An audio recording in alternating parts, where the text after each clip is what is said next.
Hi there. In this video, we'll be covering Help Me Write My First Book. It can be scary and intimidating to jump into book writing at first. I want to give you peace of mind as you begin your book journey. By the end of this video, you will learn how to pick the right book topic, the importance of foundation work, and 2 popular paths to publishing. And stay tuned until the end of the video for a resource that I really think you're going to enjoy.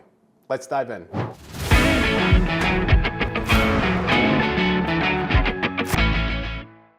You want to write a book. That's awesome. I think it's fantastic that you're interested in taking this journey. It's so empowering to be able to put your story down and to preserve it, to be able to publish it and put it out in the world and have people read it and learn from it and potentially transform their life from the words that you write. You know, it can be so powerful to put your messages out into the world and allow people to learn from them, to leave a legacy, to help you build your brand, establish yourself as a CEO and a thought leader, to take the next step in your journey. Ultimately, as you begin writing your book and thinking about your book, you should really think about your goals with writing this book. What are your goals at the end of this? What do you want to accomplish by writing this book and publishing it? Understanding those goals can really help you tap into the most important message. It can help you refine your story. It can help you understand how to better connect with an audience and a reader. Just understanding your purpose and what you want to accomplish. You know, if you write the book of your dreams and you can go to X, you know, what is the life of your dreams? What do you want to accomplish through this book? As you begin thinking about your book, you really want to tap into that goal for yourself, that inner goal of what you want to accomplish. And that's going to help you better align your book's message with your goal. To make sure that the message that you're sharing in the book is going to help you take that next step in your life. Picking the right book topic is crucial to the success of your book and the success of your writing journey. If you pick the wrong topic, you could easily get discouraged.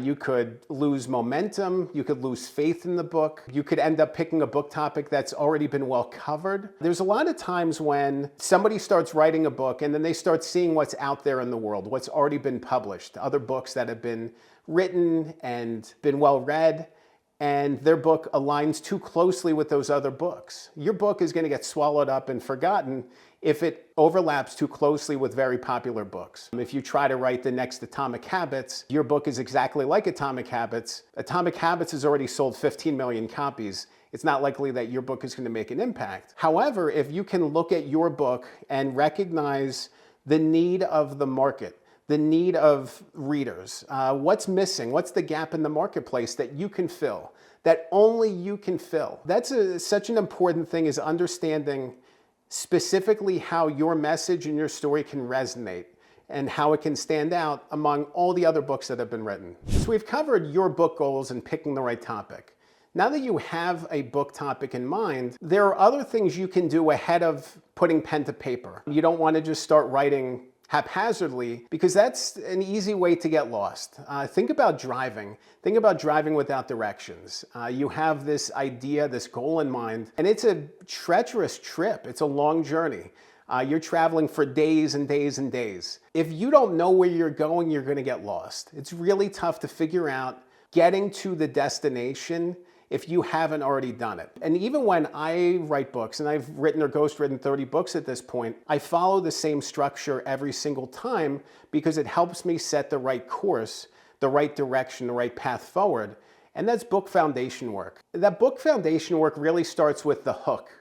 This is the why, this is the elevator pitch, this is the story in a sentence. What is your book about and how is it going to impact others? If somebody reads your book, how is it going to carry forward in their life? How is it going to impact the way that they approach things, make decisions? How is it going to help them forward?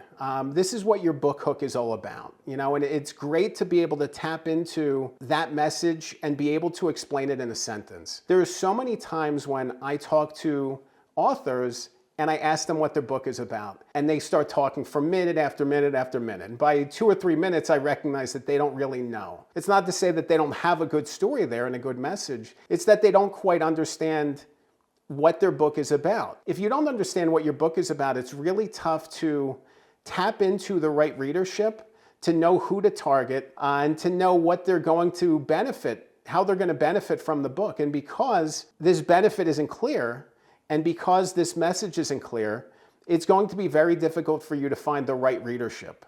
This is really all about the bigger picture and tapping into the right network and audience. And if you can't explain the book in a sentence, it's going to be really tough for you to succeed with the overall book.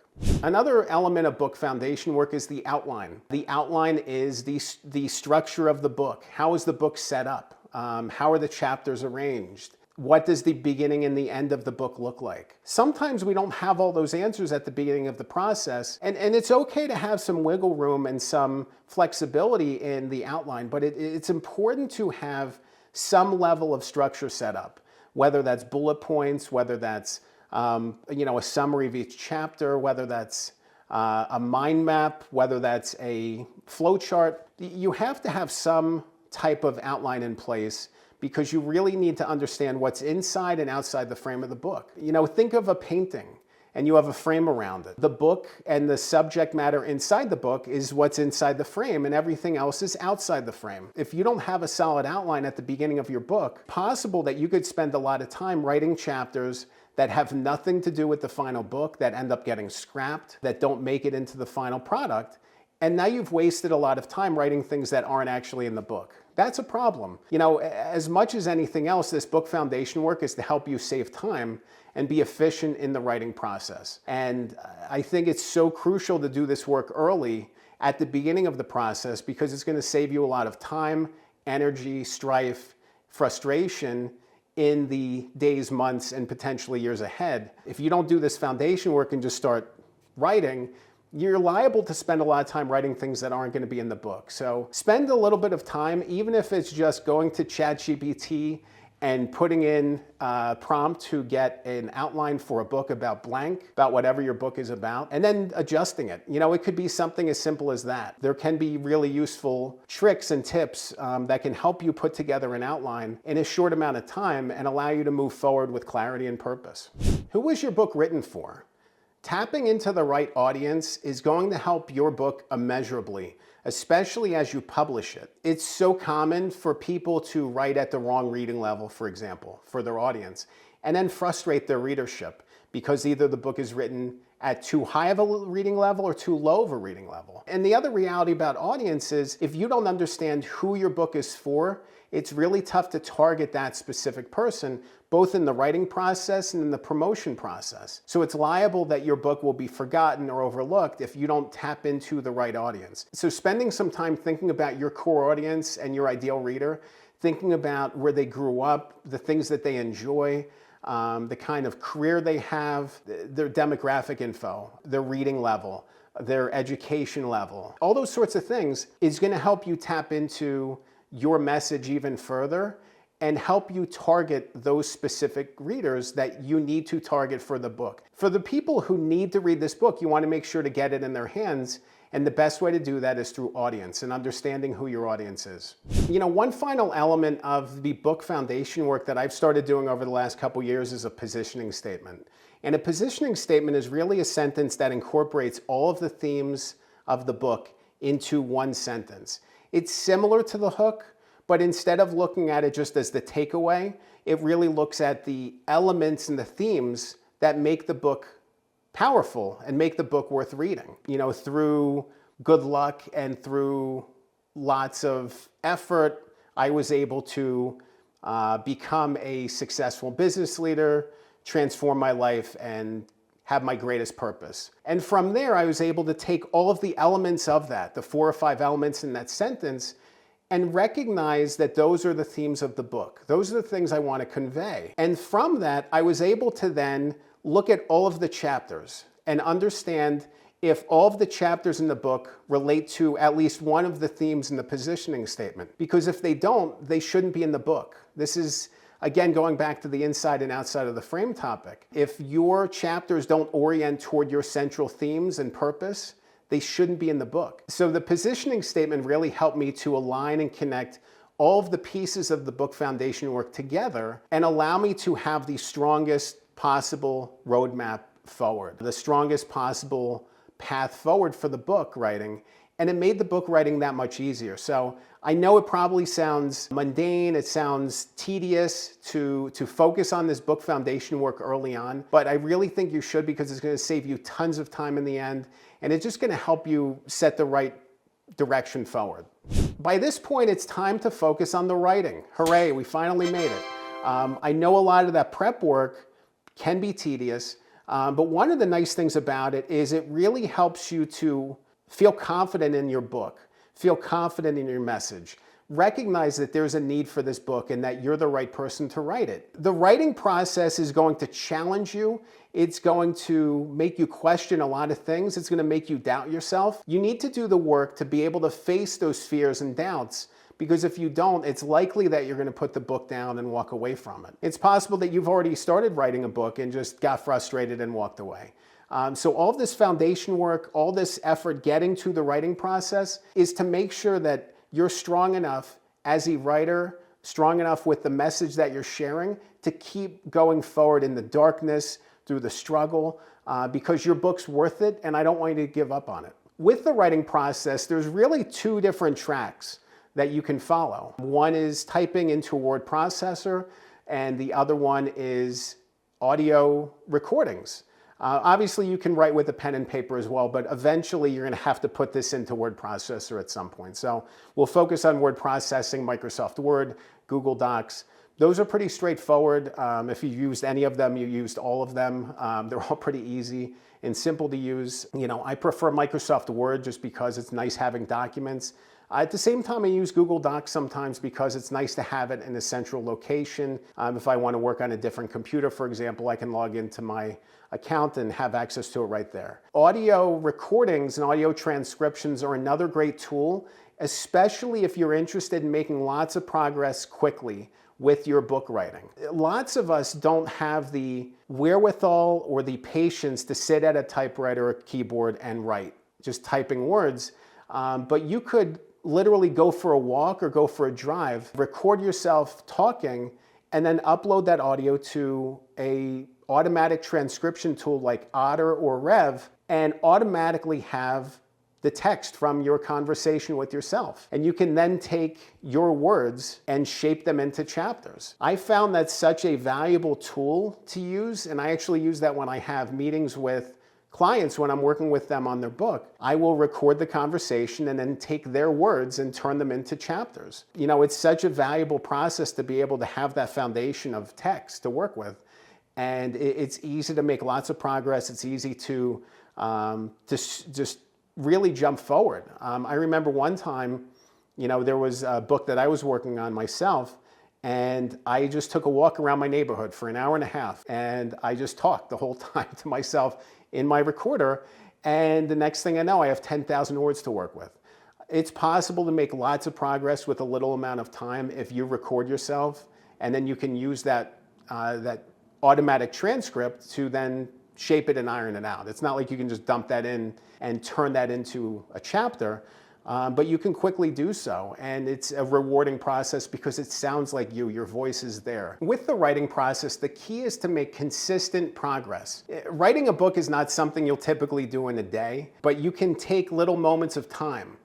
Maybe it's 10 minutes here and there, and you can just write as much as you can in those 10 minutes. And that's such a rewarding process. Cut out distractions when you're writing. It's so easy to get distracted, and every single time your phone buzzes, every single time you get an alert on your computer, think of it as another 20 minutes of time that you just wasted, because every time you're distracted, it takes you out of your element. It takes you out of your flow state and your progress. And if you can cut out distractions even just for a little while, it's going to help you so much. There are times when you could need help to write your book, and it's pretty common. If you go into any bookstore today and pick up any random book by a celebrity or thought leader, chances are that they had help on the book. It's not like they sat down and wrote it all by themselves. There's two different tracks for working with a helper, and those are coaching and ghostwriting.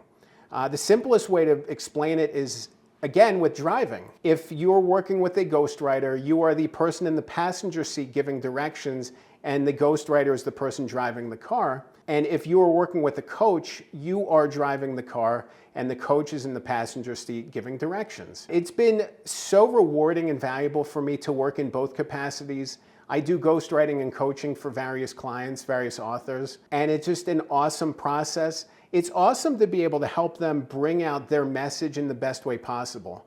And when we work together, we do all of the things that I'm outlining here. Foundation work, purpose, book messaging, understanding the marketplace and where the book fits. All of these things are crucial to the book writing process, and working with a ghostwriter or coach can help you bring out your book in the best way possible. A lot of times when I work with ghostwriting or coaching clients, these are authors who've struggled themselves, who've had such a tough time, they hit a wall, and they can't come forward any further. They just know they've reached the limit of their capacity to be able to work on the book, and they need help. It's such an awesome thing to be able to help people get across the finish line, that I know that they have a great book in them, and with working together, we can make it happen. It's such an awesome thing to see, you know, the clients. I had one client, his name is Rich, and when we started working together, he had an entire wall full of Post-it notes behind him. He had all these stories written, but he didn't know how to put the pieces together. And it took me and another writer a year and a half working with him to finally get the messaging right, but to see the transformation. I recently went to a book event with him. He had a book event in New York City and was promoting the release of the book. And it was just so awesome and special to see the emotions, to see him in a place of clarity and a place of comfort. You know, he was able to publish the book that he didn't think he was able to publish. And it was just awesome to see the transformation that he'd undergone from the time that we were working with him and talking to him over Zoom calls to the point that he's published this book and is going on a book tour and talking to people about it. And that's the transformation that I really like to focus on when I work with authors. This is about taking somebody from point A to point B, and it really can transform your life to be able to get this book out in the world. And I want you to stick with it because it's such a valuable thing. There's multiple tracks to follow when publishing your book. The first one is self-publishing, and that's probably the most common. That simply means that you're fronting the cost for the book production and publication, but then you end up getting to receive the cost from books sold. So it evens out the revenue. So it's an easier way to make money on the back end, but it costs money up front. Traditional publishing is another path, and that involves a book proposal, which is a 20 to 50 page document that kind of has every element of the book: the sales potential, the marketing, your network, comparable titles, all these other things.